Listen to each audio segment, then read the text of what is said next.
Olá, pessoal. Aqui tentando ajudar vocês mais um pouquinho. De novo, momento dipolar.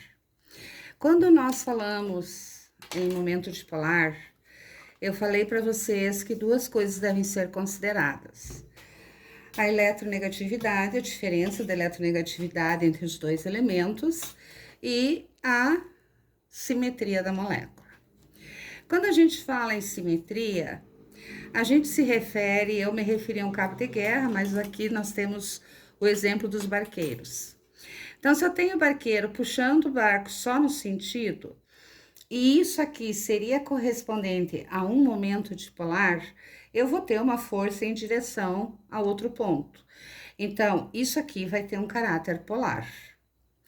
Se eu tiver duas forças, como eu tenho aqui e como eu tenho aqui, puxando na mesma direção, a força resultante, que se chama momento dipolar resultante, também vai ser bem diferente de zero, e ela vai fazer com que seja tudo deslocado para cá, essa parte tenha uma densidade eletrônica muito grande e que essa molécula tenha um caráter polar.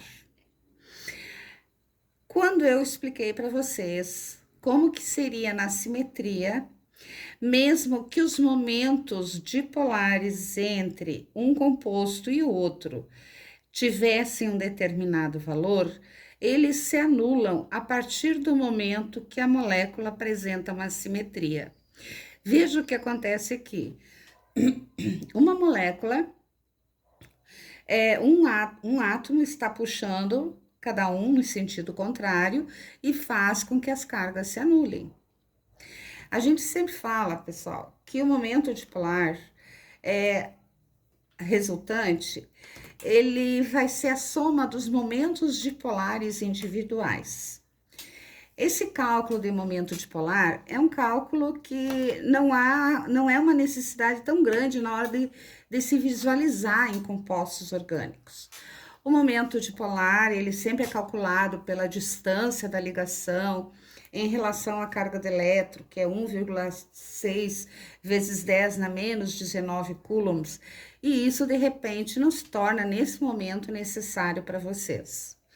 Eu vou colocar aqui duas moléculas, uma diferente da outra, para vocês conseguirem entender melhor o que pode ser esse momento dipolar na hora que vocês vão visualizar a molécula. Então, aqui nós temos a molécula do propano, é o N-propano, tá? Linear, cadeia linear. Aqui eu não coloquei, mau hábito, mas são sempre as ligações covalentes que existem para fechar a tetravalência do carbono. Entre cada uma delas existe um momento dipolar, mas se vocês olharem, essa vem para cá, essa vem para cá, essa vem para cá, essa sobe aqui, essa vem para cá, essa vem para cá, essa vem para cá e essa também. Todas se convergem.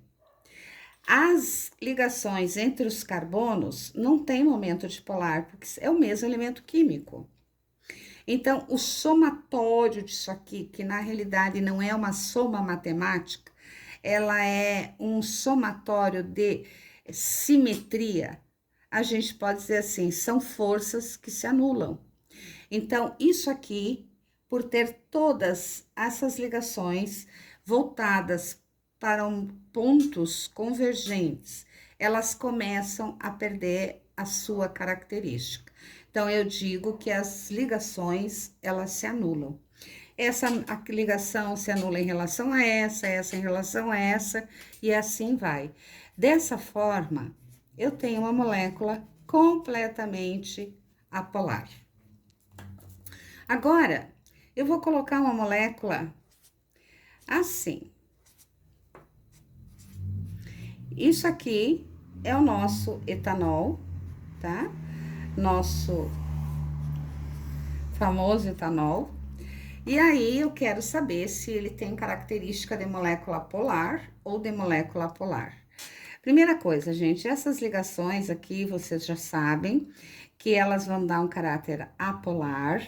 essa aqui com essa aqui também, entre o carbono também, mas aqui existe um detalhe. Nós temos um átomo de oxigênio.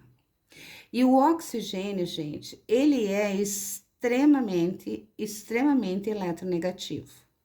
Então, ocorre um aumento dipolar muito forte para o lado do oxigênio, dando um caráter até meio positivo a toda essa estrutura que tá aqui, que terá um caráter apolar, ok? E o hidrogênio que está aqui também fica muito fragilizado e extremamente positivo. Nesse caso, nós temos uma molécula polar, sendo que o oxigênio tem uma carga parcial negativa, esse hidrogênio sai com uma carga parcial positiva facilmente, e é por isso que a gente diz que o etanol ou o álcool se mistura com a água.